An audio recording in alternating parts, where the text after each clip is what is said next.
Okay, and I'm back. Sorry about that. There may have been a little bit of silence. Like I said, I have you guys simultaneously going. So I'm just keeping an eye on the yeast, and I can tell already that the yeast is starting to rise in the proofer. Now, if you're going to do this in a proofer, you want to make sure your temperature is about 95 degrees if you're using an active yeast, meaning if the yeast is alive. If you're using a dry yeast, you may need to kick up the temperature to over 100 to proof it. You don't want to go extreme, though. You can also, if it's not a hot day, you can turn your main oven on to 350 degrees and just put the cup over or close to the vent of your oven, and that will also proof your dough. So I was reading through this recipe, and apparently this recipe also doubles if you do a fruit dumpling. Now, I'm not going to get into the fruit dumplings because those are a lot of work. I don't have any of the ingredients to make the fruit dumplings, and I've only had fruit dumplings once or twice in my lifetime, and they're not something that I would necessarily say I need to do. I might do those much, much later as a different video. We're just focusing on good yeast bread dumplings. So, this next part, okay, use half of the flour, not this much. Okay.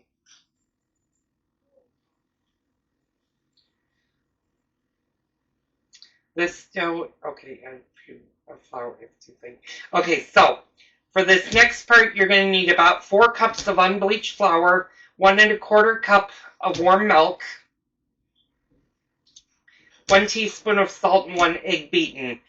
Now, since I'm doubling this recipe, I have 2 cups of milk, and I just need to warm it because it is a little bit cold. And I'm just going to warm this for about maybe 50 seconds should do it on high. Now, like I said, this recipe, you do not use the mixer. It's all done by hand. So, if we're going to be using our hands, and we're going to be using, you want to have a good wooden spoon. And I'm going to get my good wooden spoon out and put that on the thing. I don't know how this feather got onto my stove, but it must have come out from one of the blankets or pillows. So, you're definitely going to need a big bowl for this. You're also going to want a fairly big pot. My oval La Creuset would be perfect for this. If you don't have a La Creuset pot, use whatever your biggest bowl is. And I'm not talking in the round. You actually need an oblong pan to do this in, because when you do the dumplings, they're going to be about this big, and you need to have them fit into the pot. But we'll get into that a little bit later. Yep, and that warmed my milk, and I'm just going to go, well, it warmed the top of the milk. I'm going to go a little bit longer with the milk, because you ideally want the milk to be warm all the way through and not just on top. So in a bowl, what I'm going to do is I'm going to start measuring out the cups of flour that I'm going to be needing. And like I said, I doubled this, so I'm going to be using probably closer to 7 cups of bread flour.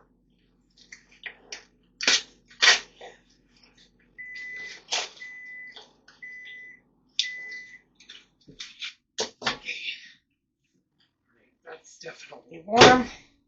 Now I'm just measuring it out into this white bowl, as you guys will be able to see. I need to go grab a knife. I'll be right back.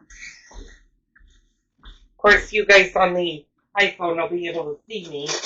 You guys on the camcorder won't, because you're facing the opposite direction. But what I'm just going to do is you don't need to, by the way, you do not need to sift the flour. I'm just measuring it with cup 1.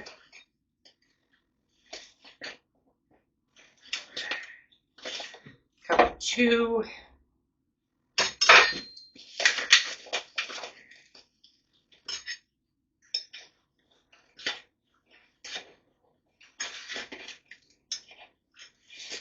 Cup 3.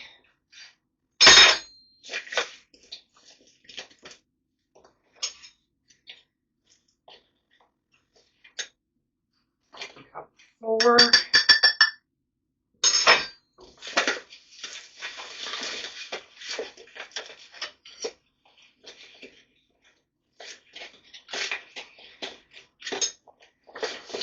Cup 5.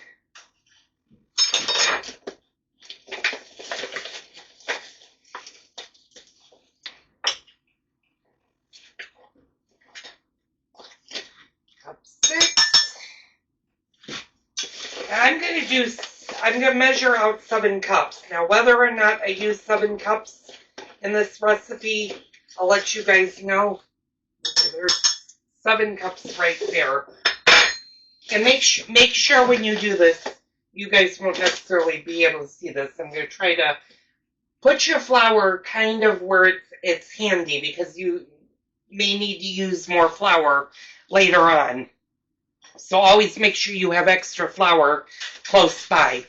Now, I got to go grab the mixing bowl because obviously I didn't do that part. I'll be right back.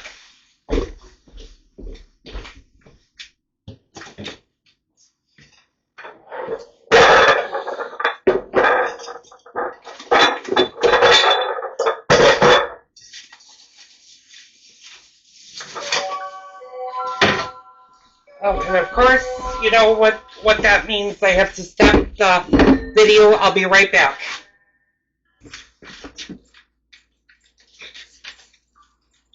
Okay, I'm sorry about that. Y'all know my clock plays a tune that's copyrighted, so I had to stop the video.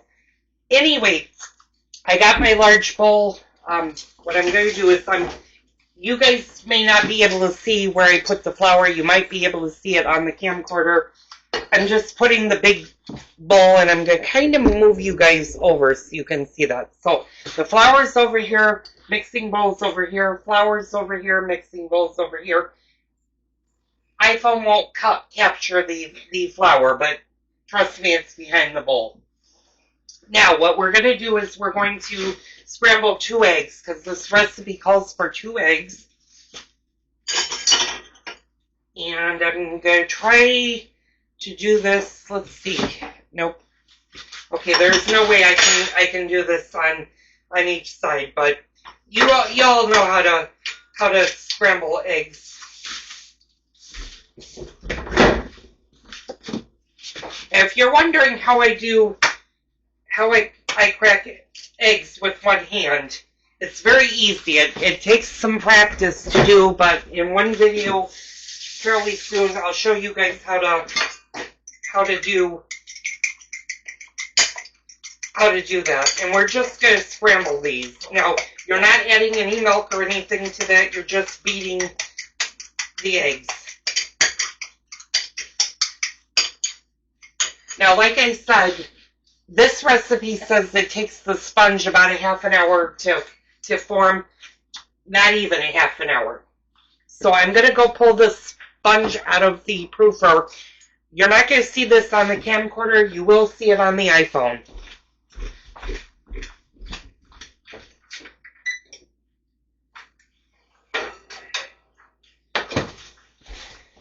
And it didn't quite go all the way to the top, but you can see that it did proof.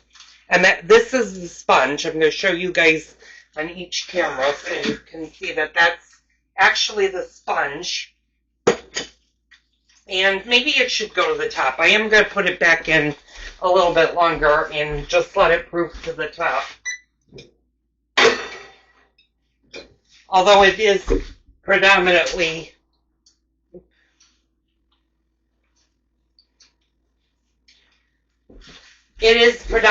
already at the top, so I'm just gonna let it go a little bit longer. So, reading this instructions, you're going to need about 4 cups of unbleached flour, 1 1/4 cup of warm milk, 1 teaspoon of salt, and 1 egg beaten. You're going to use half of the flour and add the sponge, which is in the proofer, the warm milk, and the beaten egg and the salt. And then, okay, you're going to beat that, and then you're going to add the rest of the flour, beating after each additional. Oh, after each addition. Well, what that means is you're going to add 1 cup at a time, beat it, then add the other cup, beat that some more, add the cup, and you're going to do this until all the flour is gone. So what we're going to do is we're going to start with, since all this flour has already been measured out, I don't need to measure it, so I'm just going to put 2, 3. So I'm going to do about 3 cups first, and I'm going to make a little well. Like I said, you guys, I'll tilt you guys in. It wouldn't matter, camcorder or iPhone. It really wouldn't matter how I placed you guys, because you won't actually be able to see this because I can't, neither camera has the ability to angle downwards and would be high enough above the bowl for you guys to see this. So, let me just I'm just giving the yeast a little bit of proof time. I'm going to give it about a second. And the other things that you're going to want for the yeast dumplings is you're going to want a knife and a fork, and you're going to ideally want a good big fork. So you're going to want kind of a carving fork or a big meat fork for these dumplings. You're also going to want either a bread knife or you're going to want string. You can use dental floss. Dental floss does work. Just make sure your dental floss, 1, is unflavored and 2 is non-waxed. And that's very important because if you don't use that, you're going to have wax and dental floss in your dumplings, and nobody wants that. You can also use clean string. So if you guys are sewers and are doing this and you don't have a dumpling cutter or a bread knife, you can use some sewing string. Just make sure that it's not a dyed sewing string, because what will happen is you'll actually transfer the dye into your dumplings, and nobody wants that. So the proof is almost at the top. I'm going to go grab it. I'll be right back.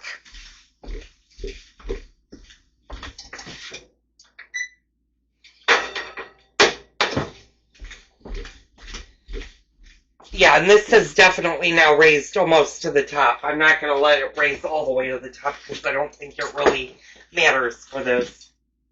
I think I'm going to put, because I have so much sponge, I'm going to put just a little bit more flour in here. So it says to use half of the flour and add the sponge, the warm milk, and beaten egg and salt. So, okay, so I've got that in there. I'm going to add the sponge right now.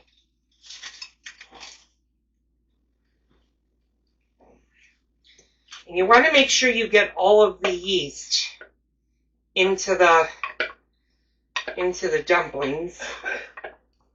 Okay, there we go. And it says the warm milk.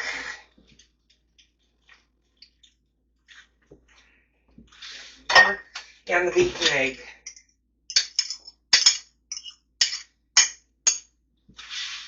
And we're going to do the salt. And it just wants, how much salt? It wants 1 teaspoon.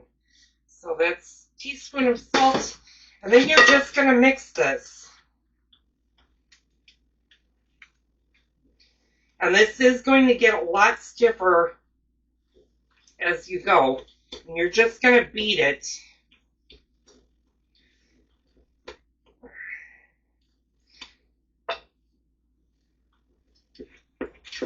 And I'm going to kind of angle you guys. I'm going to start with the iPhone So that's what it should start to look like. And I have to angle you, and I'm going to pick you guys up. You might hear a lot of noise on the camcorder. I'll try to be gentle with it. That's what you want it to look like. And if you're watching this video and I'm saying, you know, I'm recording on both ones, you guys are not actually going to see both videos tomorrow. When I edit them, I'm going to edit them and see which one came out the best. If the camcorder is good, I'll use that. If the iPhone looks better, I'll use that. So now what you're basically going to do is you're just going to slowly add more flour, and you're just going to beat this in. And it is going to be a heavy dough.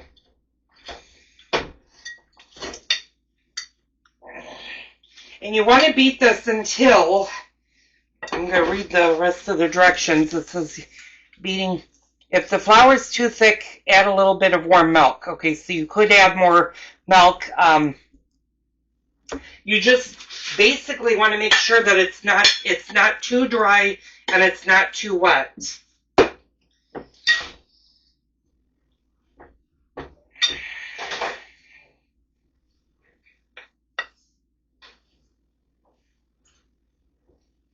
So you're basically going to start kneading this in the bowl.